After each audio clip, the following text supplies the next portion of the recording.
Month-long relay sit-in protest by internally displaced people IDPs continued today, with participations from displaced families sheltering in various relief camps. The agitation, led by Kokomi, is being held at Lamboy Kongnangkong throughout December under the banner "Fulfill the December deadline for IDP return, restore fundamental rights of the people of Manipur." Speaking to media, Churachandpur Meitei United Committee Publicity Secretary H. Amarjit said,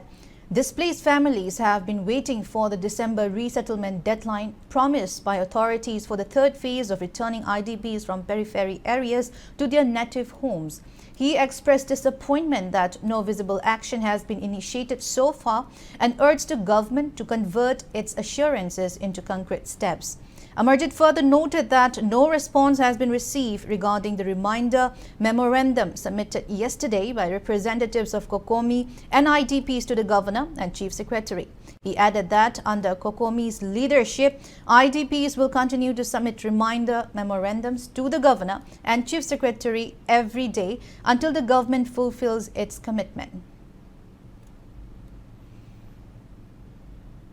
Government insurance piraga for the hills the ladiba, periphery the ladiba, IDPs in a Sibu, Samasagi, Mayumda, Home Tonga Hanzelan, Habido, Rikumba, Hanzelan, Taragadi, Siki Hena, Makayagi, Jansela, Kaneduga, Sakana Pigi, Government, Pig Express, so two months on the Pankopi, I didn't Eduga, for the hills the ladiba, periphery the lady, sing a Samasagi, Mayum, Hanzela Matumsida, I could get Susanpur More, Kanko, Pissing a Sisu, Samasagi, Mayum, the Hanzelan Bio, I did a quick site to get